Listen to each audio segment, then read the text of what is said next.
SSC ও সমমানের ফল প্রকাশ। ১৯ বছরের মধ্যে সবচেয়ে কম পাশের হার, কমেছে জিপিএ 5 এর সংখ্যাও। প্রধানমন্ত্রী তারেক রহমানের সঙ্গে ভারতীয় হাই কমিশনারের প্রথম সাক্ষাৎ। শেখ হাসিনাকে ফেরত পাঠাতে ভারতকে তাগিদ বাংলাদেশের। এবং সৌদিতে আগুনে পুড়ল ১৬ প্রবাসীর স্বপ্ন। তাদের বাড়ি নওগাঁ, নাটোর, রাজশাহীতে শোকের মাতম। মরদেহ ফেরার অপেক্ষায় স্বজনরা। আমন্ত্রণ চ্যানেল এস সন্ধ্যার কথায়, সঙ্গে আছি ফয়সাল মাহমুদ। শুনছিলেন শিরোনাম, এবার বিস্তারিত। মাধ্যমিকের গণ্ডি পেরোনের আনন্দ এবার কিছুটা ম্লান। এসএসসি ও সমমানের পাশের হার নেমেছে ৬২.25%, যা ১৯ বছরের মধ্যে সর্বনিম্ন। কমেছে জিপিএ 5ও। 11 বোর্ডে পাশ করেছে ১১,৩৮,০০০-এর বেশি শিক্ষার্থী। বরাবরের মতো এবারও এগিয়ে মেয়েরা। বিস্তারিত আরকে রেজার প্রতিবেদনে ক্যামেরায় ছিলেন রায়হানুদ্দিন মানিক। 18,29,485 জন শিক্ষার্থী আমাদের ছিল, সেটা উত্তীর্ণ হয়েছে 11,38,877 জন। পাশের হার হয়েছে 62.25। জিপিএ প্লাস পেয়েছে 1,16,676 জন। দীর্ঘ অপেক্ষার পর প্রকাশ হলো এসএসসি ও সমমান পরীক্ষার ফল। কিন্তু ফল প্রকাশের সঙ্গে সঙ্গেই সামনে এলো উদ্বেগের পরিসংখ্যান। এবারের পাশের হার ৬২.২৫%, যা ২০০৭ সালের পর সর্বনিম্ন। শুধু পাশের হার নয়, কমেছে জিপিএ 5 পাওয়ার সংখ্যাও। এবারে জিপিএ 5 পেয়েছে ১,১৬,৬৭৬ জন। গত বছরের চেয়ে যা ২২,০০০-এর বেশি কম। তারপরও যারা ভালো ফলাফল করেছেন তাদের মধ্যে ছিল উচ্ছ্বাস। এটা আসলে খুশির কান্না। এটা মানে মানে আপনাদের বোঝাতে পারবো না। আর অনেক কষ্টও করেছে, আমি করেছি, অনেক কষ্ট করেছি, সেটা আজকে ফলাফল পেয়েছি। অবশ্যই আমরা প্রাউড ফিল করি যে আমার মেয়ে গোল্ডেন এ পাস পাইছে অ্যাবাভ 95 প্লাস মাইনাস। এতে করে ওরও অনেক পরিশ্রম হয়েছে, ও দিন রাত পরিশ্রম করে সে আজকে এই রেজাল্ট আমাদেরকে উপভোগ করতে দিছে। আসলে সব মিলাই আমার মেয়ে অনেক পরিশ্রম করেছে, আমি যেটা দেখেছি।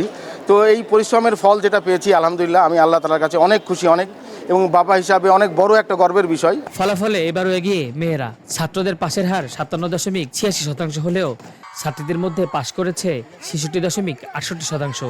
জিপিএ 5 পাওয়ার ক্ষেত্রেও মেয়েদের সংখ্যা বেশি। আলহামদুলিল্লাহ গোল্ডেন জিপিএ 5 এসেছে, বাবা ফোন দিয়ে বলেছে।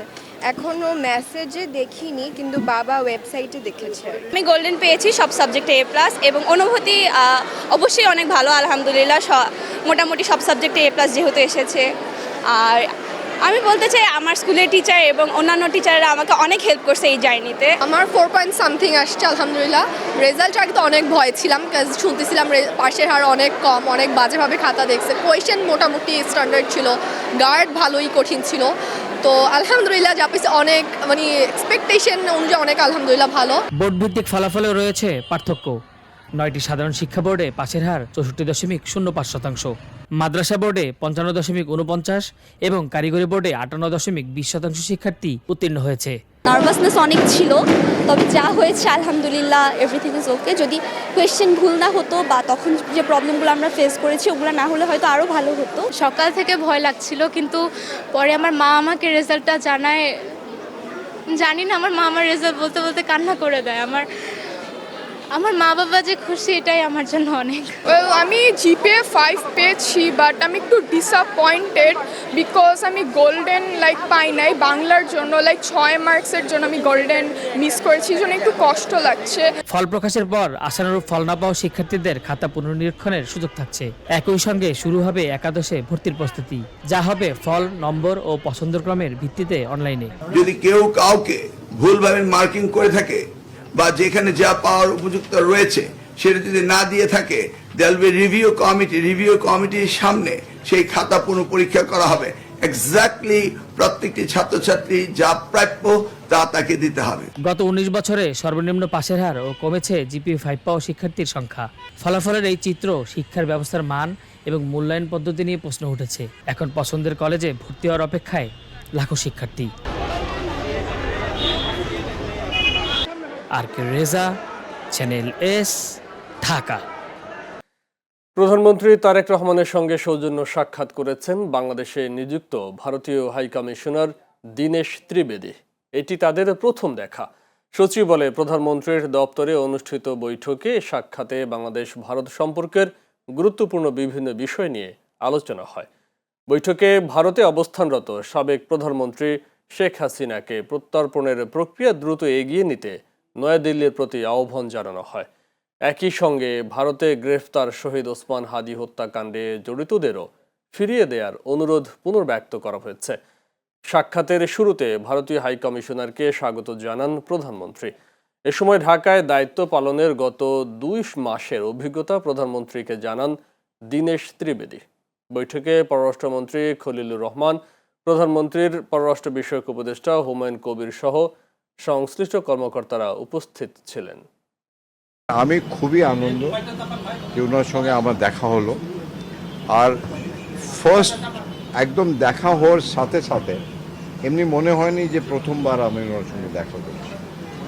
আর খুবই ভালো, খুবই হাম্বল, অন দ্য গ্রাউন্ড। দণ্ডপ্রাপ্ত শেখ হাসিনার বাংলাদেশে প্রত্যর্পণ করার বিষয়টি উঠে এসছে এবং আমরা তাদেরকে বলেছি এই প্রত্যর্পণ প্রসেস ত্বরান্বিত করার জন্য। আমরা আশা করি ভারত এই ব্যাপারে পজিটিভলি সাড়া দেবে। টেকসই উন্নয়ন লক্ষ্যমাত্রা বা এসডিজি অর্জনের লক্ষ্যে দেশব্যাপী এসডিজি ভিলেজ পাইলট প্রকল্পের উদ্বোধন করেছেন প্রধানমন্ত্রী তারেক রহমান। আজ রাজধানীর চীন মৈত্রী সম্মেলন কেন্দ্র থেকে ভার্চুয়ালি যুক্ত হয়ে প্রকল্পটির আনুষ্ঠানিক উদ্বোধন করেন তিনি। প্রাথমিকভাবে রাঙামাটির কাপ্তাইয়ের মিতিঙ্গাছড়ি, খুলনার দাকোপের পানখালী ও দিনাজপুরের বোঁচাগঞ্জের নাফানগর এই 3 গ্রামকে প্রকল্পের আওতায় নেওয়া হয়েছে। এসডিজির 17টি লক্ষ্যের আলোকে এসব গ্রামে দারিদ্র্য হ্রাস, জলাবদ্ধতা নিরসন, মানসম্মত শিক্ষা ও স্বাস্থ্যসেবা নিশ্চিতের পাশাপাশি শিশু ও মাতৃমৃত্যু কমানো এবং বিশুদ্ধ পানি ও আধুনিক স্যানিটেশন ব্যবস্থা গড়ে তোলা হবে। সরকারের অর্থনৈতিক কৌশল পুনর্নির্ধারণের অংশ হিসেবে নেয়া এই উদ্যোগ সফল হলে পর্যায়ক্রমে দেশের অন্যান্য গ্রামেও এসডিজি ভিত্তিক উন্নয়ন কার্যক্রম সম্প্রসারণ করা হবে। দীর্ঘ 1.5 দশকের বেশি সময় ধরে ফ্যাসিবাদী শোষণ শাসন বাংলাদেশকে একটি ঋণ নির্ভর এবং আমদানি নির্ভর ভঙ্গুর রাষ্ট্রে পরিণত করেছিল। শিক্ষা, স্বাস্থ্য, পরিবেশ সহ সকল ক্ষেত্রে ভঙ্গুর এই রাষ্ট্রটি এবার পুনর্গঠনের পালা। নিয়োগের সময় বিদ্যমান বিধিমালা উপেক্ষা করে পরে নতুন শর্ত আরোপের মাধ্যমে বেসরকারি এমপিওভুক্ত শিক্ষা প্রতিষ্ঠানের শিক্ষক কর্মচারীদের অর্জিত আইনগত অধিকার থেকে বঞ্চিত করা যাবে না বলে রায় দিয়েছেন হাইকোর্ট। নাটোরের গুরুদাসপুরের রোজি মোজাম্মেল মহিলা কলেজের 4 প্রভাষকের করা রিটের চূড়ান্ত রায়ে এ পর্যবেক্ষণ দেন আদালত। মামলার নথি অনুযায়ী 2015 সালে নিয়োগের সময় এনটিআরসিএ সনদের বাধ্যবাধকতা ছিল না। তবে 2020 সালে কলেজটি এমপিওভুক্ত হওয়ার পর সনদ না থাকার কারণ দেখিয়ে ওই 4 শিক্ষকের এমপিও আবেদন বাতিল করা হয়। হাইকোর্ট সেই সিদ্ধান্ত বাতিল করে 2024 সালের নভেম্বর থেকে তাদের এমপিও তালিকায় অন্তর্ভুক্ত করার নির্দেশ দিয়েছেন। একই সঙ্গে আদেশের অনুলিপি পাওয়ার 60 দিনের মধ্যে বকেয়া সহ সব আর্থিক সুবিধা পরিশোধের নির্দেশ দেওয়া হয়েছে। আদালত বলেছেন, চাকরির বিধিমালা পরিবর্তনের ক্ষমতা কর্তৃপক্ষের থাকলেও তা আগে থেকেই চাকরিতে থাকা ব্যক্তিদের অর্জিত অধিকার ক্ষুণ্ণ করতে পারে না। সৌদি আরবের রিয়াদে ভয়াবহ অগ্নিকাণ্ডে পুড়ে গেল 16 বাংলাদেশি প্রবাসীর স্বপ্ন। একটি সোফা কারখানায় আগুনে প্রাণ হারান তারা। নিহতদের অধিকাংশই নওগাঁর আত্রাইয়ের পাশাপাশি রয়েছেন নাটোর ও রাজশাহীর বাসিন্দাও। স্বজনদের আহাজারিতে ভারী হয়ে উঠছে এসব এলাকার পরিবেশ। বিস্তারিত প্রতিনিধিদের পাঠানো তথ্যচিত্রে ডেস্ক রিপোর্ট। মা, আর তোমার সাথে কথা কওয়া পারবো না মা, মারো, আগুন লাগিছে আর হচ্ছে।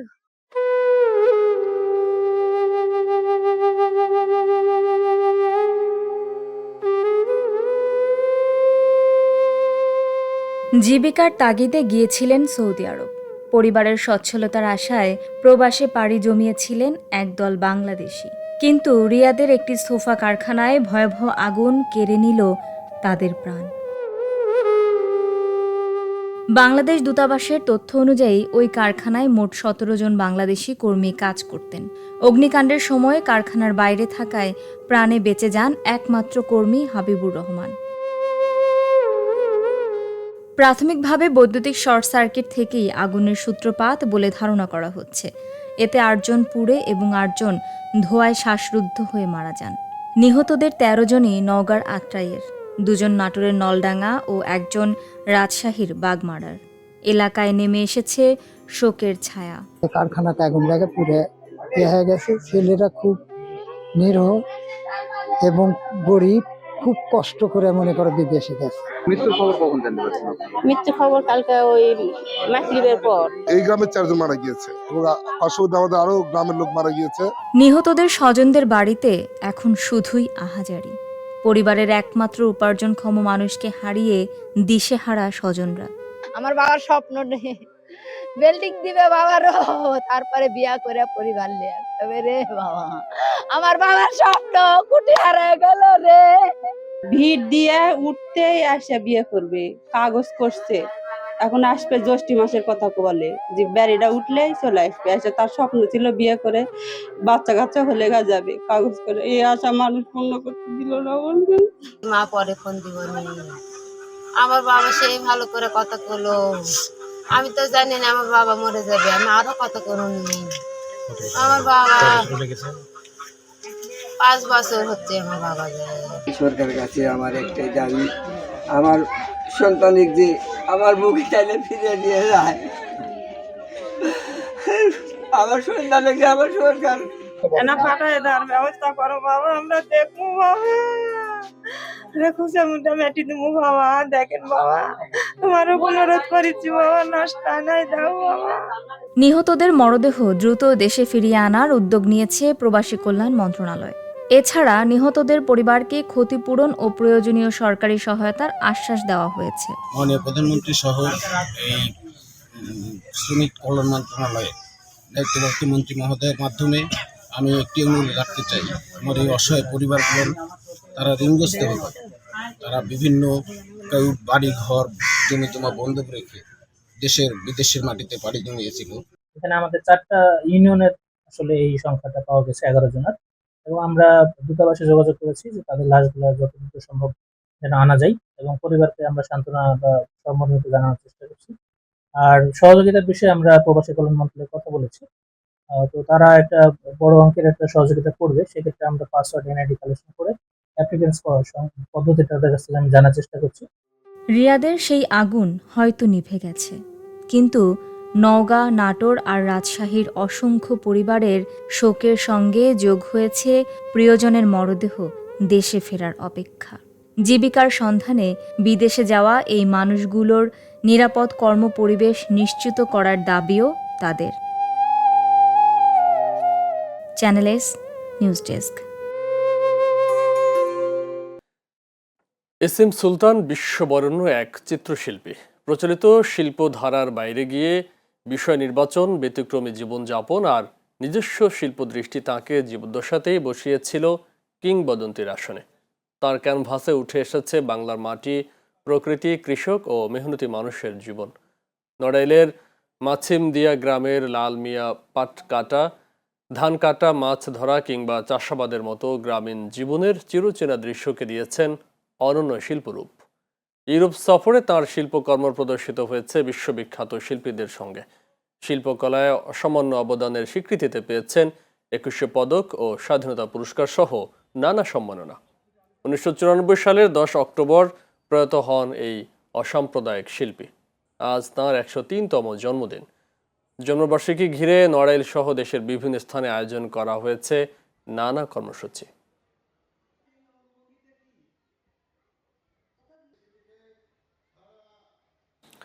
ঢাকার পরিবেশের ভারসাম্য রক্ষা ও সবুজায়ন বাড়াতে ঢাকা দক্ষিণ সিটি কর্পোরেশন ও পরিবেশ উন্নয়ন সংস্থার যৌথ উদ্যোগে বৃক্ষরোপণ কর্মসূচি অনুষ্ঠিত হয়েছে। আজ রাজধানীর মতিঝিল সরকারি বালক উচ্চ বিদ্যালয় প্রাঙ্গণে কর্মসূচির আয়োজন করা হয়। এতে প্রধান অতিথি হিসেবে উপস্থিত ছিলেন ঢাকা দক্ষিণ সিটি কর্পোরেশনের প্রশাসক ও বীর মুক্তিযোদ্ধা মোহাম্মদ আব্দুস সালাম। বিশেষ অতিথি ছিলেন ঢাকা ৭ আসনের সংসদ সদস্য হামিদুর রহমান।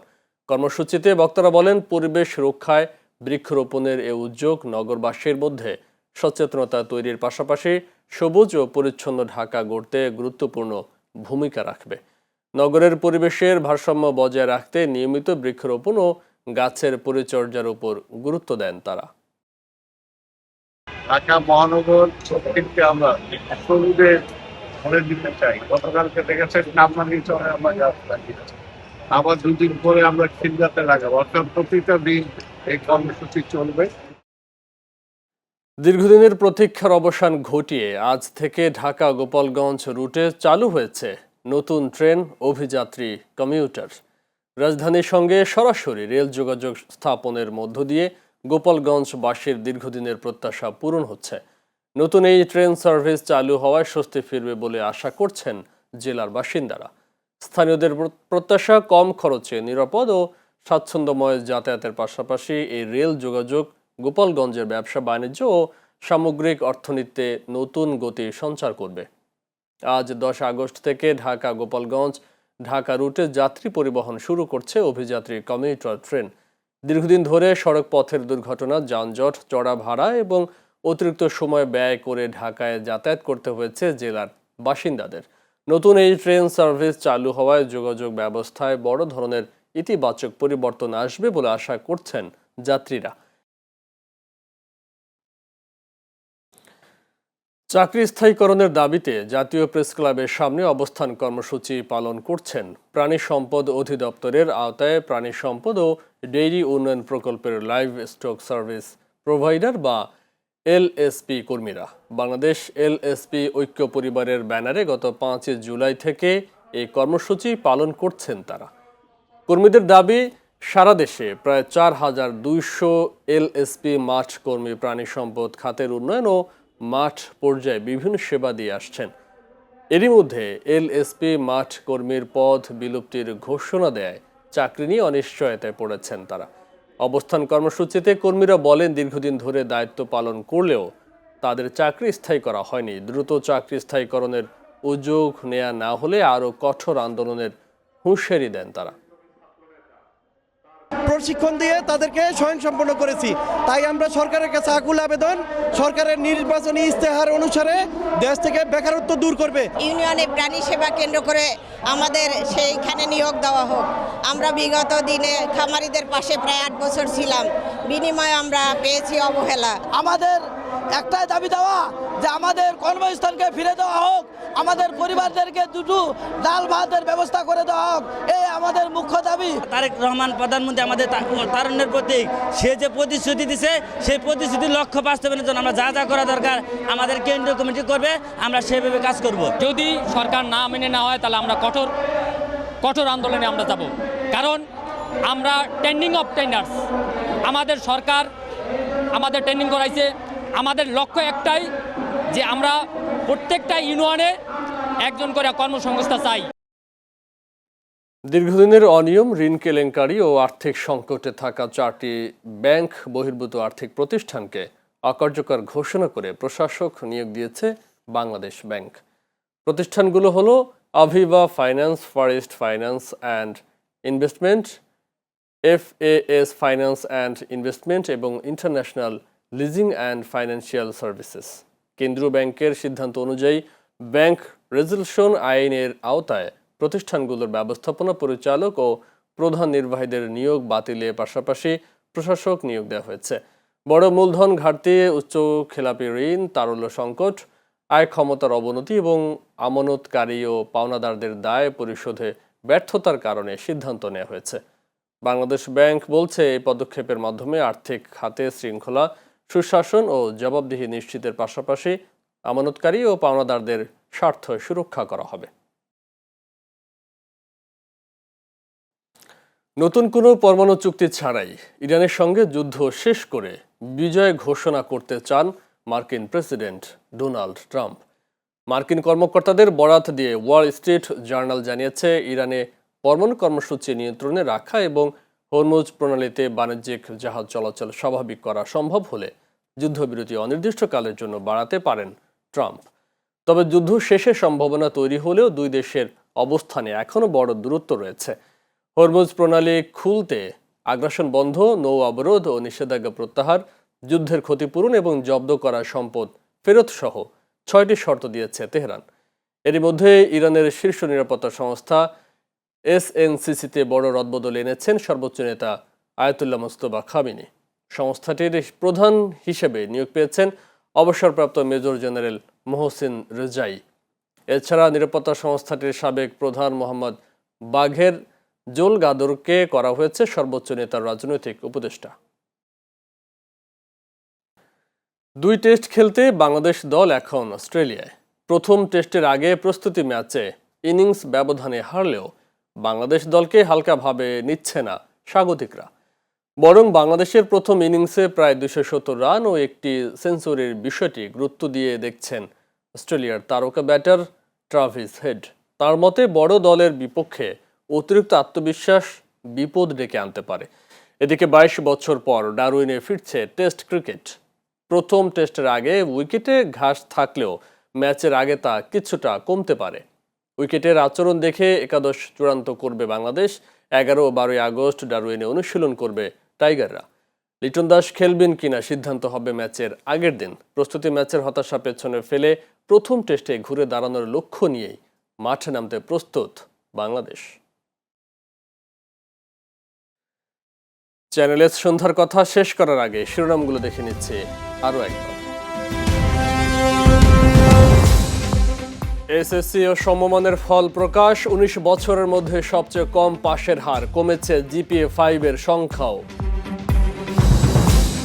প্রধানমন্ত্রী তারেক রহমানের সঙ্গে ভারতীয় হাই কমিশনারের প্রথম সাক্ষাৎ। শেখ হাসিনাকে ফেরত পাঠাতে ভারতকে তাগিদ বাংলাদেশের। সৌদিতে আগুনে পুড়ল 16 প্রবাসীর স্বপ্ন। তাদের বাড়ি নওগাঁ, নাটোর, রাজশাহীতে শোকের মাতম। মরদেহ ফেরার অপেক্ষায় স্বজনরা।